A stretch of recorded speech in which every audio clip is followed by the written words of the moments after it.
Bonjour à tous, Mosaïque on Tour s'est installé aujourd'hui à Loperchouse pour son avant-dernière étape et on est ravis d'être ici. Vous allez voir, il y a plein de choses à apprendre sur Loperchouse. La meilleure manière de vous faire découvrir la commune, c'est de vous la raconter vue du ciel. On vous racontera aussi une petite histoire originale. Ici, il y a une seule paroisse, mais deux églises. Pas de guerre de clochers, mais une bataille de poings pour remporter les défis. C'est ce qui attend les 4 jeunes volontaires du village. L'artiste de la commune est écrivain. Manon Hutin a déjà publié 9 livres. Elle viendra nous en parler sur ce plateau éphémère. Et puis 3 invités évoqueront différents aspects de Loperchouse. On commence avec le maire, Jean-Claude Kratz. Bonjour. Bonjour. Je vais vous donner, merci beaucoup d'abord de nous accueillir ici aujourd'hui. Je vais vous donner la parole dans un instant, mais on va d'abord regarder le magnéto du surnom des habitants.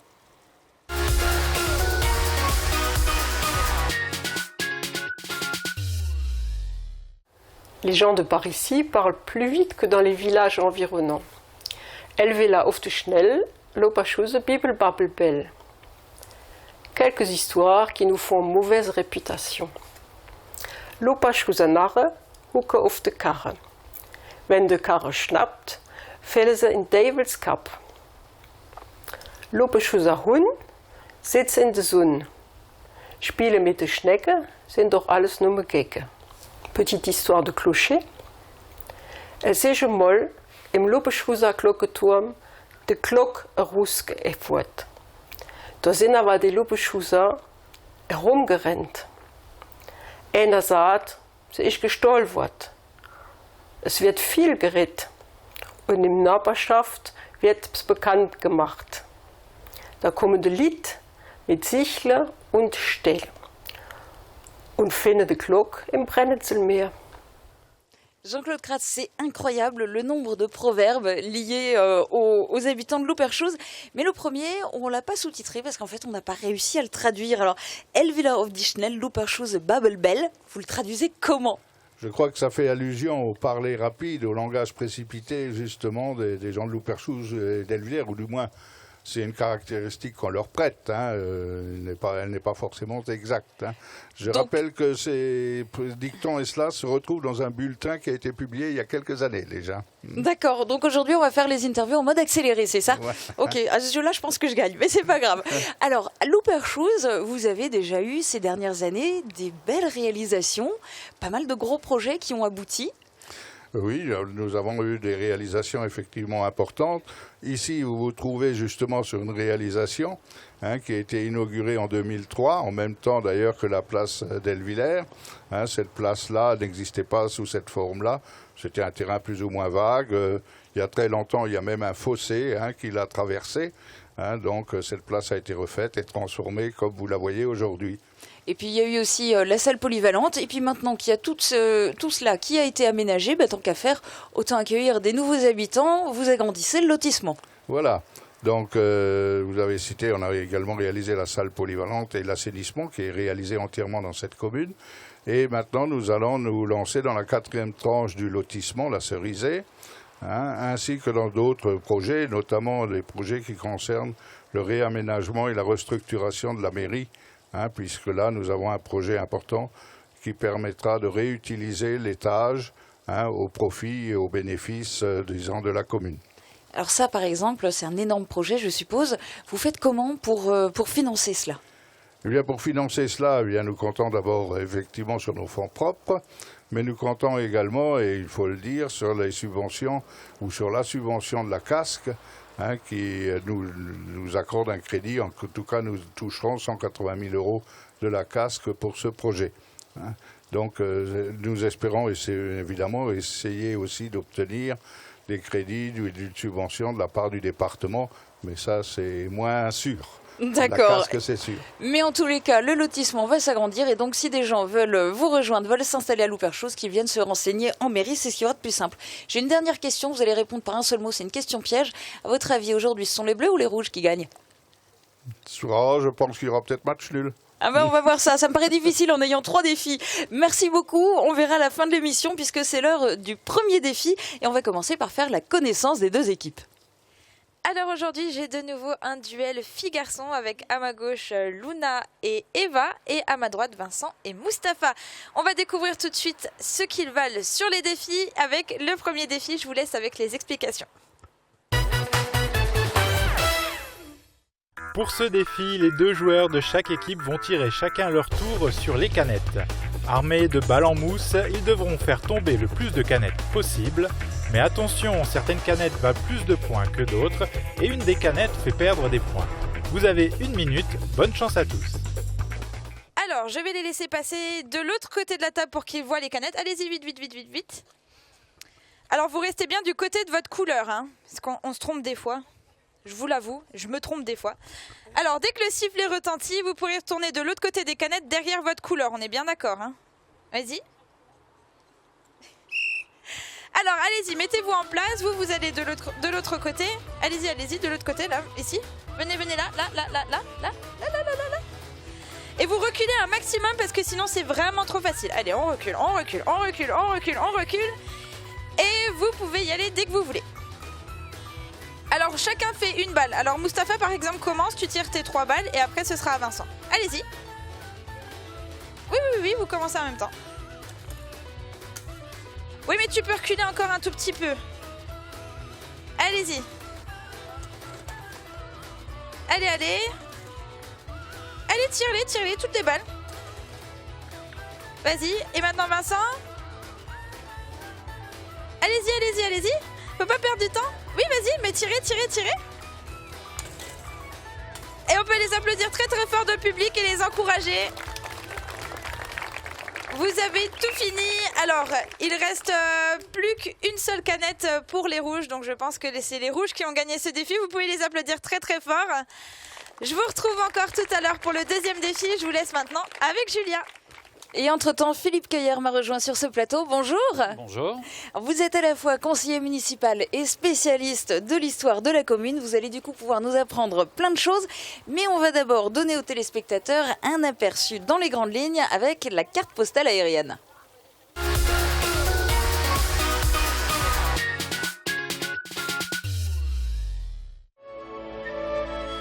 Bienvenue à Looper Shoes, la maison du loup, du moins si l'on en croit l'interprétation étymologique des lieux.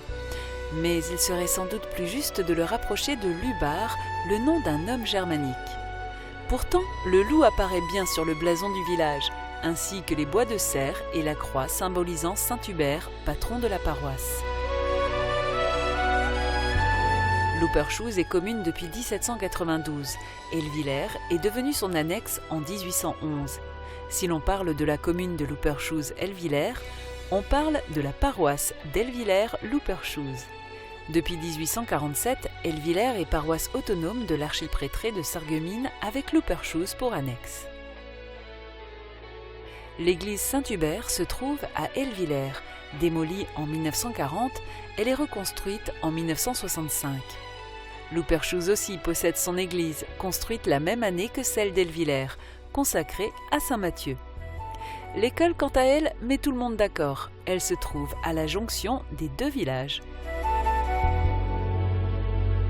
Commune de presque 1000 habitants, Looper Shoes n'a cessé de voir croître sa démographie, un phénomène qui s'explique par sa position.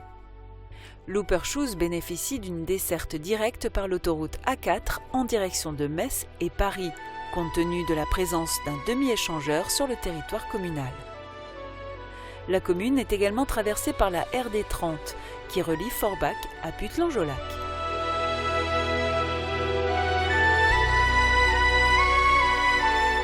Le territoire communal bénéficie d'un cadre agréable, fortement marqué par les espaces agricoles, la prairie et les massifs forestiers. De quoi se promener, mais faites quand même attention aux loups.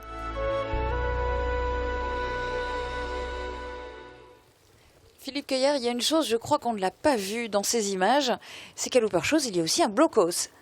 Voilà, tout à fait. À Louperchouse, on a un curieux petit blocos qui se trouve actuellement à la croisée de la rue des Lilas et de la rue du Chemin de Fer. Il faut savoir que ce blocos, à l'époque de sa construction, donc en 1936, se trouvait à l'extérieur du village. Et la rue des Lilas n'était qu'un chemin donc, qui permettait d'aller de Louperchouse à Dimelin. Et la rue du Chemin de Fer, comme son nom l'indique, était une voie ferrée, c'est-à-dire un chemin de fer qui reliait Puttelange à la gare de Farschwiller. Donc à la construction de ce train en 1910-1911, c'est une voie unique qu'on va construire. Donc ça sera un petit train qui fera la navette plusieurs fois par jour entre Puttelange et la gare de Farschwiller. Donc qui permettait aux gens d'accéder au réseau ferré normal et de là donc aller sur Bénin ou Sarreguemines où ils avaient des liaisons pour des destinations plus lointaines. Il reste quelque chose de la gare ? Donc la gare de Farschwiller existe toujours encore aujourd'hui. Louperchouse, ce n'était pas une gare, mais c'était un lieu de passage du train, puisque la proximité de la gare de Farschwiller faisait qu'on n'avait pas besoin de gare à Louperchouse. Et donc ce train reste en exploitation jusqu'en 1936, et en 1936, on arrête l'exploitation de la voie. Et 1936, ça correspond donc à l'année où Louperchouse va être désignée pour faire partie du système de défense de la ligne Maginot Aquatique qui, elle, s'est développée 3 km en arrière du côté de Puttelange et de Host, où là, on a implanté un ingénieux système d'inondation défensive et du coup, Louperchouse devient un avant-poste de cette ligne Maginot Aquatique. Donc, on avait construit 2 blocos à Louperchouse. Un qui se trouvait à l'entrée du village en venant de Farschwiller, donc ce blocos-là n'existe plus aujourd'hui, et le deuxième, donc qui est celui de la rue des Lilas. Et donc ces 2 blocos participeront activement à la défense de la ligne Maginot, puisque le 2 juin 1940, les Allemands vont attaquer ces blocos et 3 soldats français donc, trouveront la mort dans la défense de notre village. Donc c'est bien un vestige de la Seconde Guerre mondiale qu'on a encore dans notre village. En tout cas, c'est passionnant, vous le racontez super bien. Je pourrais écouter ça pendant des heures. Malheureusement, cette émission ne dure qu'une demi-heure, donc on va devoir s'arrêter là pour aujourd'hui. Mais merci beaucoup parce que c'est vraiment très intéressant. On va se tourner maintenant vers Sandrine pour connaître les prévisions météo pour demain. Avec le Crédit Mutuel, partenaire des grands événements sportifs.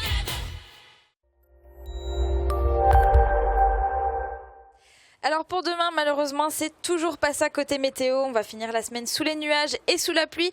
Seul dimanche sortira du lot avec le retour d'une météo bien estivale. Mais en attendant, on pourra compter sur un ciel encore encombré et pluvieux. Et côté température, elles sont en légère hausse avec de 13 à 15 degrés au minimum et de 21 à 23 degrés au maximum. Demain, nous sommes le jeudi 27 juillet. Nous fêtons les Nathalie. Le soleil nous accompagnera de 5h58 à 21h18. Je vous retrouve tout de suite après la pub pour le deuxième défi.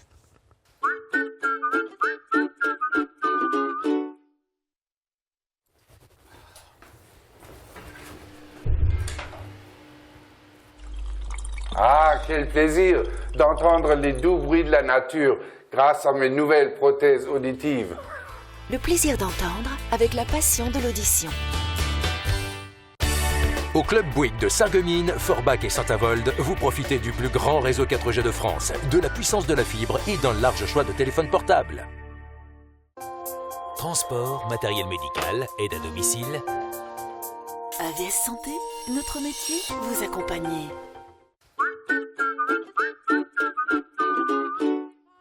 Je vous laisse avec les explications du mot dans le seau pour savoir à quoi ils vont être mangés tout de suite. Dans ce défi, un joueur de chaque équipe doit plonger sa tête dans l'eau pour voir le mot écrit au fond de la bassine. Une fois que vous l'avez lu, il faut le faire deviner à votre coéquipier. 3 mots sont à faire deviner, un métier, un animal, une action. Vous avez 1 minute 30, bonne chance à tous. Alors, mes 2 équipes sont prêtes, on va finir de les équiper et on va lancer le chrono et le coup de sifflet. C'est bon ? C'est parti. Alors... allez-y, vous pouvez regarder le premier mot qui est tout en haut dans la bassine, sans les mains normalement. Hein. Alors tout en haut, tout en haut, tout en haut, cherchez un animal à faire deviner. Oui, tu peux même le laisser ou l'enlever. Alors, du côté des rouges, c'est le mot qui est tout en haut, tu le trouves pas ? Tout en haut, tout en haut, tout en haut. Alors attends, je vais Dis-moi. Un taureau. Un taureau, on peut passer de l'autre côté. Tu le mimes? Tu sais pas comment faire. Alors, c'est un animal qui habite dans la ferme. Vache. Ouais, on passe au deuxième. Essaye de voir le deuxième si tu arrives à le faire deviner. Alors ici, on cherche... tu m'as dit quoi? Premier, un taureau. Non mais le deuxième? Ah, je sais pas. Je crois que tu l'as dit. Cuisiner. Alors c'est un métier, du coup, c'est quoi? Cuisinière. Oui, une cuisinière ou un cuisinier, ça marche. Alors, du côté des rouges, est-ce que tu as lu le deuxième mot? Bah, essaye de faire comme la personne ferait. Alors, c'est un métier, on travaille dans la nature avec. Alors, on en a un peu partout sur ce plateau pour décorer. Si tu regardes un petit peu autour de toi, il y a des indices. De ce côté-là, on en est où? On cherche le troisième mot, c'est ça? Une action à faire. Et tu me dis... Faire un nœud de cravate. Faire un nœud de cravate. Alors, le coup de sifflet a retenti et je crois que c'est la bonne réponse pour les bleus. On peut les applaudir très très fort. Alors, pour les rouges, ça a été un petit peu plus compliqué, mais c'est pas grave. Vous pourrez vous rattraper au prochain défi. Pour l'instant, vous êtes à égalité. Je vous retrouve tout à l'heure pour savoir le fin mot de l'histoire et je vous laisse maintenant avec Julia. Et vous allez maintenant faire la connaissance d'un homme qui s'est lancé un tout autre défi, élever des canaris. Bonjour Alain Hamann. Bonjour. C'est une superbe passion que vous avez là. On va jeter un œil à l'actu et puis ensuite vous nous racontez tout cela.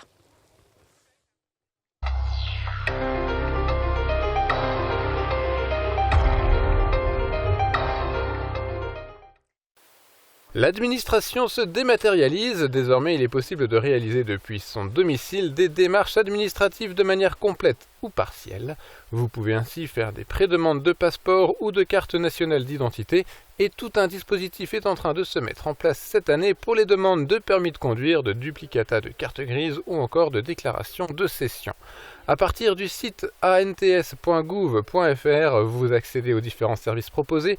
Si vous ne disposez pas chez vous d'ordinateur, d'imprimante et de scanner, vous pouvez vous rendre à la sous-préfecture de Sarreguemines où a été mis en place un point numérique. Depuis le 1er juillet, un médiateur numérique engagé en service civique travaille là-bas pour vous accompagner dans les démarches. Si certains sont effrayés par le numérique, d'autres ont adopté cette révolution, allant même jusqu'à inventer de nouveaux outils pour en tirer profit. C'est le cas de Renz, une entreprise spécialisée dans la fabrication de boîtes aux lettres. Elle vient de développer une gamme de produits connectés intitulée My Renz Box. L'e-conciergerie en fait partie. Une e-conciergerie fonctionne de la manière suivante. En fait, ce sont des boîtes à lettres privatives, donc une par logement, auxquelles on associe des boîtes à colis de différents formats qui, elles, sont mutualisées, mais qui se privativent le temps d'une livraison. Donc j'accède à ces boîtes quand je suis un résident, soit par un badge d'accès unique, soit par un code, soit de main avec mon smartphone. À côté de l'e-conciergerie, destinée au logement collectif neuf, comme ici à la résidence L'Odyssée à Sarreguemines, Renz a développé 4 autres produits. l'e-Retrofit pour les logements collectifs en rénovation, Campus Box pour les résidences universitaires, Office Box pour les bureaux et Drivebox pour les commerces. Le principe est toujours un peu le même avec la mutualisation de boîtes à colis, mais le produit est modifié en fonction des lieux où il est installé. 2017, l'année du lancement, les produits connectés My Renz Box vont représenter environ 2% de notre chiffre d'affaires. Par contre, à l'horizon 2020, je pense qu'on sera environ à 20% de notre chiffre d'affaires. Plusieurs facteurs permettent d'envisager une hausse des ventes. Le trafic du courrier ne cesse de diminuer alors que celui de l'e-commerce ne cesse d'augmenter. De moins en moins de colis rentrent dans les boîtes aux lettres traditionnelles. Par ailleurs, Renz a obtenu un prix du meilleur service pour son produit Drivebox, ce qui témoigne de l'intérêt pour cet objet. Et l'entreprise va mettre au point des boîtes réfrigérées pour contenir des produits surgelés. Par ailleurs, cet été, Renz va investir 700 000 € dans une nouvelle machine pour produire des objets de meilleure qualité. Et si vous passiez vos vacances près de Sarreguemines, dans l'agglomération, on compte plusieurs hôtels, des gîtes, mais également des campings. Nous nous sommes rendus à Neufgrange, où le parc résidentiel de loisirs Saint-Vite propose plusieurs emplacements.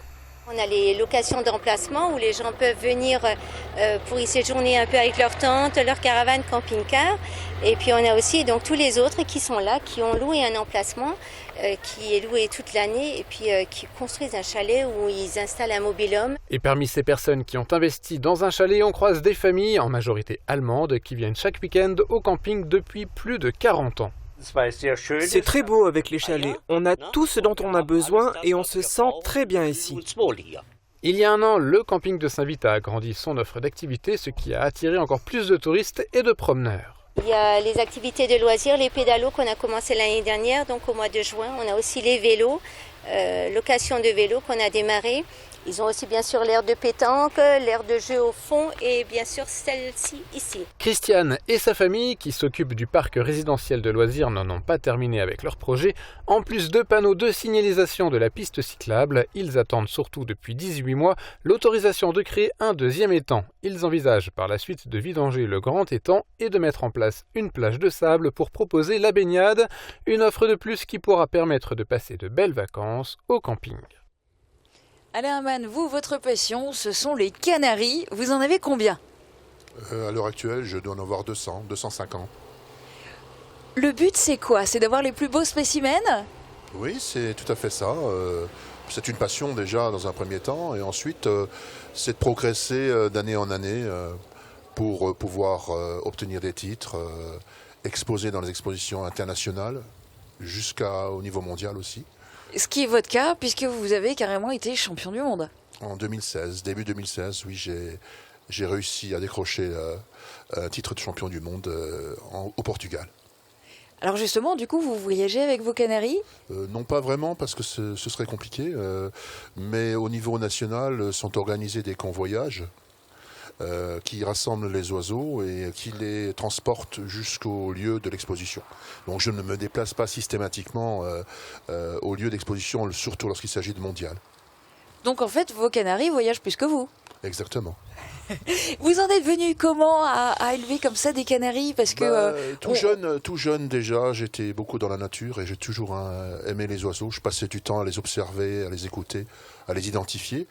Et j'ai un oncle à Putlanjola qui élevait déjà des canaris et il m'a passé le virus. Et à 14 ans, j'ai acquis mes premiers couples que j'ai installés dans la cave de mes parents. Ça a été un plaisir énorme qui s'est transformé en passion. Et par la suite, pour des raisons professionnelles, j'ai un peu levé le pied. Et en 98, je m'y suis remis. J'ai visité une exposition mondiale où j'ai complètement craqué devant une race de canaris qui sont des canaris de posture d'origine anglaise que j'ai acquis quelques couples. Et à partir de là, j'ai fait mon petit chemin. Et puis depuis 2014, je suis à la retraite. Alors j'ai mis des bouchées doubles et j'ai réussi plusieurs années de suite à être champion de France. Et puis finalement le couronnement en 2016, championnat du monde. Et en 2017, j'ai fait une médaille d'argent au championnat du monde, ce qui n'est déjà pas si mal. Absolument, c'est clair. Bravo, on vous souhaite une bonne continuation. Merci beaucoup d'être venu nous en parler dans cette émission. C'est l'heure de vous raconter une autre petite histoire. Aujourd'hui, Catherine Henrich a choisi de vous parler de paroisse et d'église.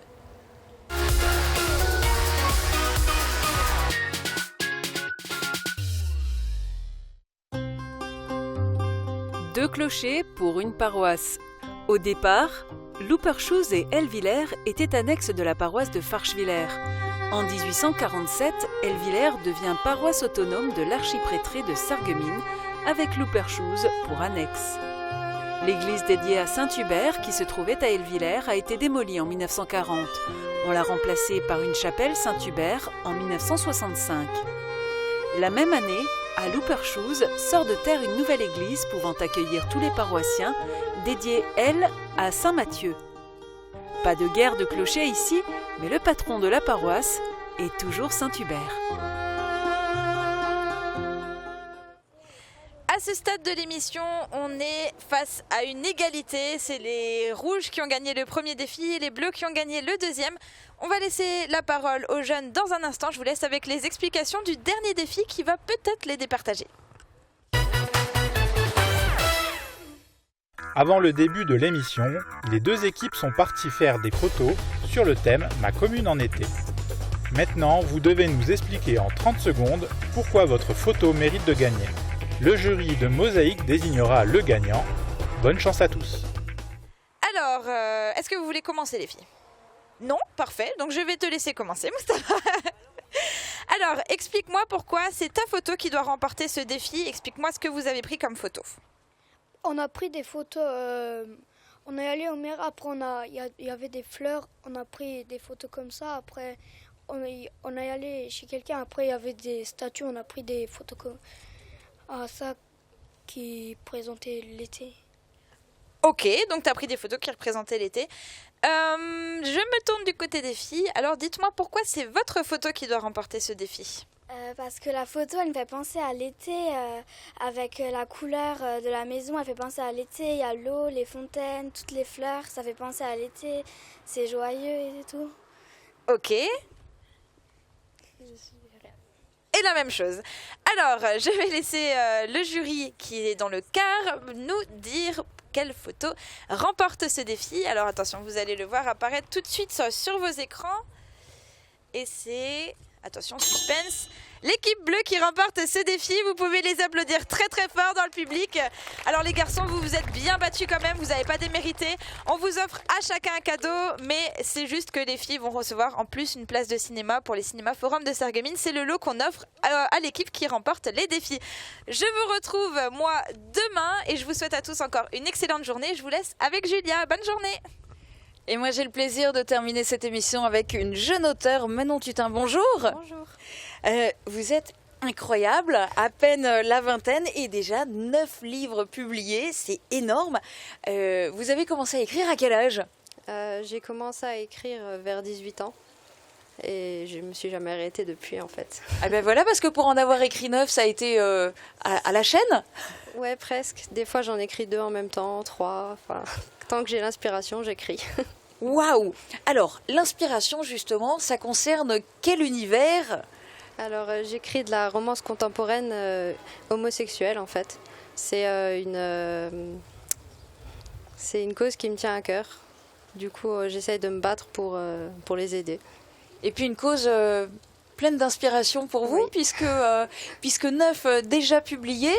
On va peut-être dire quelques mots en particulier du dernier. Oui, d'accord.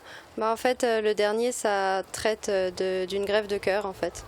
Le sujet, c'est pour essayer de montrer jusqu'où on peut aller pour aider l'être aimé, en fait. D'accord. Voilà. Alors déjà 9, et puis en fait, bientôt 10, parce que le 10e, en fait, il n'est pas encore publié, mais il est déjà écrit. C'est ça. Il manque juste la couverture et il sera publié. Alors, ces publications, ça se passe comment ? On arrive à trouver un éditeur ? En fait, j'ai des textes en maison d'édition et d'autres que j'auto-édite moi-même parce que je trouve que c'est plus valorisant de tout faire de l'écriture à la relecture en passant par la couverture et même la promotion. On gère tout, du coup, c'est de A à Z, c'est notre livre, quoi. Du coup, c'est aussi un sacré investissement, en temps bien sûr, financier aussi, il y a un risque. Oui. Enfin, niveau temps, c'est tout le temps. On est tout le temps obligé d'aller sur les réseaux sociaux, de se promouvoir, on est tout le temps obligé de parler de nos livres, en fait. Et les ventes, ça se passe comment ? Ça se passe plutôt pas mal pour un début de carrière, c'est pas mal. Le but, c'est de faire ça à plein temps ou de travailler quand même à côté ? Le but à terme, ce serait de pouvoir vivre uniquement de mes livres, mais comme c'est pas le cas actuellement, je fais des études pour être diététicienne en fait. D'accord, donc quoi qu'il arrive, un métier de secours voilà. Possible sans aucun souci. Est-ce qu'on a le droit de dire déjà rapidement un petit mot sur le 10e, le titre peut-être ? Le 10e titre, c'est Obsédante frustration. D'accord, donc à découvrir très prochainement. Si on veut l'acheter, on fait comment ? On va sur Internet ? Oui, ils sont tous disponibles sur Amazon. D'accord, et ben voilà, le message est lancé. Merci beaucoup d'être venu témoigner dans l'émission. Bonne continuation, bien sûr. Merci. J'en profite aussi du coup pour remercier tout le monde, tous les participants, les invités, les jeunes qui se sont battus dans les défis. Un grand merci au public aussi. Vous êtes super sympa à Looper Shoes. On est très contents d'avoir fait cette émission ici. Mais maintenant, on reprend la route pour l'ultime étape de Mosaic on Tour demain à Silsheim. Très bonne journée à tous. À demain.